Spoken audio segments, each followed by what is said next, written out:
अकेला टाटा पूरे पाकिस्तान पर भारी है। वैसे ये सुनने में किसी फिल्मी डायलॉग जैसा लगता है, लेकिन है 100% सच ये, क्योंकि टाटा समूह का मार्केट कैपिटल यानी कि बाजार पूंजी $365 बिलियन यानी कि 30 लाख करोड़ रुपए से ज्यादा हो गई है।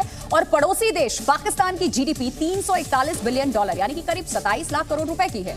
यानी अकेले टाटा समूह के पास पूरे पाकिस्तान से 3 लाख करोड़ रुपए अधिक पूंजी है। टाटा ग्रुप के कैपिटलाइजेशन पे $365 बिलियन तक जी उनकी कैपिटलाइजेशन पहुंच चुकी है। और अगर आईएमएफ की रिपोर्ट की बात करें तो पूरे पाकिस्तान की इस वक्त जो जीडीपी है $341 बिलियन की है। हम भारत की तरह तरक्की करना चाहते हैं, लेकिन भारत और पाकिस्तान में ये फर्क ये है कि भारत की जो फौज है वो पाकिस्तान भारत की पॉलिटिक्स के अंदर इन्वॉल्व नहीं होती है। भारत के अंदर इकोनॉमी जो है वो स्टेबल है। एक तरफ एक कंपनी और दूसरी जाने पूरा पाकिस्तान, लेकिन हम उन्हें बीट नहीं कर पा रहे। 77 साल हो गए हैं मुल्क पाकिस्तान को बने, लेकिन ना सियासी स्टेबिलिटी आ रही है और ना ही मुल्क की जीडीपी कोई हैंडसम है। हम जो है वो अच्छे दोस्त ही नहीं है ना। और इंडिया जब किसी पर एक बार इंडिया पे कोई एहसान करता है तो डेफिनेटली इंडिया उसका एहसान उतारता है, उसका एहसान कभी नहीं भूलता। जो पाकिस्तान 27 रमजान को बना था वो 16 दिसंबर 1971 को टूट चुका है। और मैं अगले 10-15 सालों में पाकिस्तान को एज जियोग्राफिकल एंटिटी एग्जिस्ट करता भी नहीं देख रहा हूं। हम यहाँ पर नारे लगा रहे हैं कश्मीर बनेगा पाकिस्तान, कश्मीर को उसके हकूक दिलाएंगे। और क्या हम अपने मुल्क को हकूक दिला पा रहे हैं? बात तो हम कश्मीर के कर रहे हैं। आपको सांस उसी जहरीली फजा में लेना होगा जिसका एयर क्वालिटी इंडेक्स दुनिया में बदतरीन होगा, जहां पर करप्शन का राज होगा, जहां पर कोई भी राह चलते आपकी औलाद को मार कर निकल जाएगा और पता भी नहीं चलेगा। हम टाटा ग्रुप की बात कर रहे हैं, वो सॉफ्ट से लेके सॉफ्टवेयर तक बनाते हैं। अगर उनकी टीसीएस कंपनी की बात करें तो $178 बिलियन का सिर्फ उनकी ये वाली जो टीसीएस जो है वो पैसा कमा रही है। और इंडियंस की मुझे एक बात बहुत अच्छी लगती है, बिलियनर है लेकिन सारा का सारा पैसा उनका इंडिया के अंदर। जय हिंद दोस्तों, स्वागत है आपको मेरे इस चैनल पे। दोस्तों, एक आंकड़ा के मुताबिक एक अकेला टाटा ग्रुप ही पूरे पाकिस्तान पर भारी है। वैसे तो ये सुनने में किसी फिल्मी डायलॉग जैसा लगता है, लेकिन 100% सच है, क्योंकि टाटा समूह की मार्केट कैपिटल यानी कि बाजार पूंजी $365 बिलियन यानी कि 30 लाख करोड़ रुपए से ज्यादा हो गई। जबकि वही पाकिस्तान की जीडीपी $341 बिलियन यानी कि 27 लाख करोड़ रुपए की है। दूसरे शब्दों में कहें तो अकेले टाटा समूह के पास ही पूरे पाकिस्तान से 3 लाख करोड़ रुपए अधिक पूंजी है। टाटा ग्रुप की कंपनी टीसीएस का मार्केट कैपिटल $170 बिलियन यानी कि करीब 14 लाख करोड़ रुपए है, जो अकेले पाकिस्तान की जीडीपी का आधा है। इनके अलावा शेयर मार्केट में टाटा ग्रुप की 25 कंपनी लिस्टेड भी है। टाटा कंसल्टेंसी सर्विसेज अब भारत की दूसरी सबसे बड़ी कंपनी बन गई है। भारत की दूसरी सबसे बड़ी कंपनी पाकिस्तान की इकोनॉमी का लगभग आधा साइज के बराबर है। साथ ही साथ दोस्तों, मैं बता देना चाहता हूं कि कंगाली के दिन देख रहे पाकिस्तान की जीडीपी में वित्त वर्ष 2022 में 6.1% की ग्रोथ दर्ज की गई। इसके अलावा आने वाले समय में पाकिस्तान का ग्रोथ रेट और ही डाउन देखने को मिल सकते हैं। एक मीडिया रिपोर्ट के अनुसार पाकिस्तान पर इस वक्त करीब $125 अरब का लोन है। उससे जुलाई महीने में करीब $25 अरब का विदेशी लोन चुकाना है। और वहीं पाकिस्तान का विदेशी मुद्रा भंडार लगभग $8 बिलियन है। ऐसे में उसके सामने बहुत बड़ा संकट ये है कि वह इस लोन को कैसे चुका पाएगा। कहीं पिछली बार की तरह पाकिस्तान को उससे पुराना लोन चुकाने के लिए फिर से नया लोन तो नहीं लेना पड़ेगा। और वहीं इधर भारत की जीडीपी की अगर बात की जाए तो इसका साइज करीब $3.7 ट्रिलियन है। यहाँ पाकिस्तान की इकोनॉमी से करीब 11 गुना ज्यादा बड़ी है। इस समय भारत दुनिया की 5वीं सबसे बड़ी इकोनॉमी देश है। मोदी सरकार का यह लक्ष्य है कि 2028 तक भारतीय अर्थव्यवस्था को $5 ट्रिलियन की बनाकर भारत को दुनिया की तीसरी बड़ी इकोनॉमी बनाना है। इसके लिए मोदी सरकार ने सभी राज्यों को टारगेट भी दे दिए हैं और उन्हें पूरा करने में मदद भी दी जा रही है। टाटा की आपने मिसाल दी है, ये जस्ट टाटा ने, ये आज की खबर है, बट आप उससे पहले देखें कि सोशल मीडिया के जितने बड़े बड़े प्लेटफॉर्म्स हैं, आप देखें फेसबुक से लेकर गूगल से लेकर जितनी भी बड़ी बड़ी कंपनीज हैं अराउंड द वर्ल्ड, उन सब ने अपने अपने ऑफिसेज इंडिया में खोले हैं। And they are the billionaire. ठीक है, ये बिलियनियर्स कंपनी है, उन्होंने अपना पूरा सारा वहाँ पे उनकी आप जीडीपी सिर्फ उनकी अपनी की देख लें कि उनकी अपनी ग्रोथ कितनी है।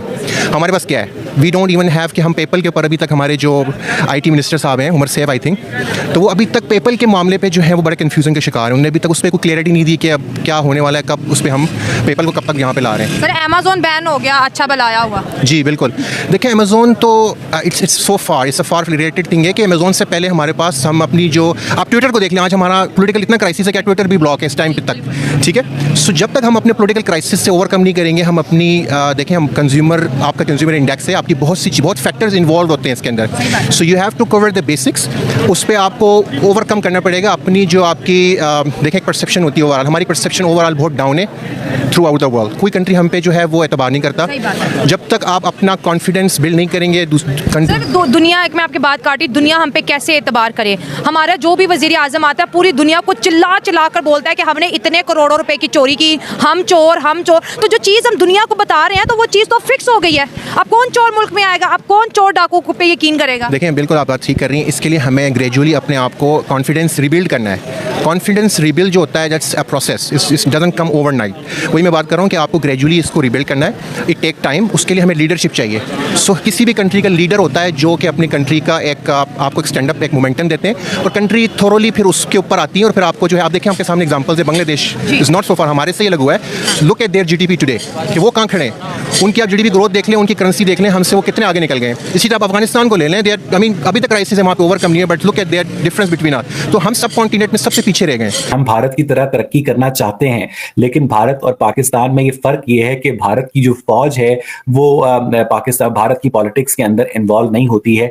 भारत के अंदर इकोनॉमी जो है वो स्टेबल है, भारत के अंदर एक प्रॉपर जो इदारे हैं वो काम कर रहे हैं। पाकिस्तान जो है इस वक्त वेंटिलेटर के ऊपर पड़ा हुआ है, और इस वेंटिलेटर के ऊपर जो डॉक्टर साहब हैं वो जनरल आसिम मुनीर साहब बने हुए हैं, और जनरल आसिम मुनीर जिस तरह से मामलात को चलाने की कोशिश कर रहे हैं, ये वो फर्क है पाकिस्तान और भारत का। जब एक पॉलिटिकल बंदा मुल्क चलाता है तो डॉलर जो है वो कई सालों से 80-82 रुपए के ऊपर रहता है, लेकिन जब फौज मुल्क चलाती है तो फिर जो डॉलर है 105 से 300 रुपए भी क्रॉस कर जाता है, और उस मुल्क के अंदर हाइपर इन्फ्लेशन होता है, उस मुल्क के अंदर बिजली के रेट बढ़ते हैं, गैस के रेट बढ़ते हैं, गाड़ियों के रेट बढ़ते हैं। तो आज पाकिस्तान के लोग पाकिस्तान से मायूस हैं। मैं कल पढ़ रहा था कि कनाडा में बहुत सारे जो इंडियंस हैं पीआर लेने के बावजूद जो है वापस इंडिया जाने को तरजीह देते हैं, क्योंकि उन्हें कनाडा से ज्यादा अच्छी अपॉर्चुनिटीज वापस इंडिया में मिल रही होती हैं। लेकिन पाकिस्तान का एक एक बंदा, इस वक्त 65 लाख पासपोर्ट जो है क्यू में लगे हुए हैं, और पाकिस्तान से एक एक बंदा जो है वो वहां से निकलना चाहता है, और जो नहीं निकल पा रहा वो अपनी किसी मजबूरी की वजह से निकल नहीं पा रहा, पाकिस्तान से मोहब्बत की वजह से वो वहां पर नहीं बैठा हुआ।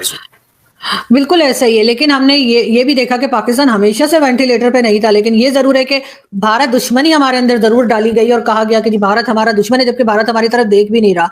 इस वक्त पाकिस्तान हर एक के आगे कटोरा लेके खड़ा है, चाहे वो चाइना हो, सऊदी अरब हो, वर्ल्ड बैंक हो। कहा यह भी जा रहा है कि अगर सिविलियन गवर्नमेंट ना आई तो अगली बार जो है वो IMF से भी पैसा नहीं मिलेगा। आखिर हम लोग काम क्यों नहीं करते? क्या हमारे टैलेंट की कमी है या हम बैठ के खाने के आदी हो गए? नहीं, हमारे यहाँ टैलेंट की कोई कमी नहीं है। यही पाकिस्तानी जब पाकिस्तान से बाहर जाते हैं तो बहुत अच्छी परफॉर्मेंस का मुजाहरा करते हैं। पाकिस्तान के अंदर जो सिस्टम अशराफिया ने डिवाइस किया है वो जो है वो टैलेंट को आगे बढ़ने से रोकता है, वो आरजू काजमी को किसी अच्छे चैनल पर जाने से रोकता है। वो टैलेंट जो है आपको बताता है कि आपने मुल्क को कैसे आगे लेकर जाना है। लेकिन हर जगह जब सिफारिश का राज होगा, जब रिश्वत का राज होगा, तो फिर वो टैलेंट जो है वो बददिल हो जाएगा, और एक बददिल जो टैलेंट है वो कभी भी मुल्क की फलाह बहबूद के लिए किरदार अदा नहीं कर सकता है। अगर आप मुझे कहें कि आपको पाकिस्तान के अंदर बेहतरीन जॉब ऑफर की जाएगी, आपको पाकिस्तान के अंदर एक अच्छी सैलरी ऑफर की जाएगी, तो आपको क्या लगता है कि मैं अमेरिका छोड़कर वापस पाकिस्तान आ जाऊंगा? मैं यहां पर कम पैसों में गुजारा कर लूंगा, क्योंकि मसला यह है कि it is better to be second in Rome than to be first in Africa. मसला यह है कि आप पाकिस्तान में 10 करोड़ रुपए भी महीने के कमाते हो ना, तो फिर भी आपको पीने के लिए खालिस दूध नहीं मिलेगा। आपको सांस उसी जहरीली फजा में लेना होगा जिसका एयर क्वालिटी इंडेक्स दुनिया में बदतरीन होगा, जहां पर करप्शन का राज होगा, जहां पर कोई भी राह चलते आपकी औलाद को मार कर निकल जाएगा और पता भी नहीं चलेगा। तो पाकिस्तान का जो टैलेंट है वो इस वक्त ब्रेन ड्रेन जो का शिकार है, और ब्रेन ड्रेन का शिकार जो ममालिक होते हैं वो कभी आगे नहीं जाते हैं। आरजू, लेकिन क्या सिर्फ यही हल है अवैस के सब लोग पाकिस्तान से निकल जाएं? क्या पाकिस्तान को ठीक करने का कोई रास्ता नहीं? मैं आज से 20 साल पहले यही समझता था कि हम पाकिस्तान में रहेंगे, हम पाकिस्तान को ठीक करेंगे, हम यहां पर बेहतरी होगी। मैं आपसे ईमानदारी से कहता हूं कि पाकिस्तान को ठीक करना जो है वो पाकिस्तान की एस्टैब्लिशमेंट की प्रायोरिटी ही नहीं है। और मैं पाकिस्तान को बीइंग अ नेशन स्टेट जो है, जो पाकिस्तान 27 रमजान को बना था वो 16 दिसंबर 1971 को टूट चुका है, और मैं अगले 10-15 सालों में पाकिस्तान को एज जियोग्राफिकल एंटिटी एग्जिस्ट करता भी नहीं देख रहा हूं।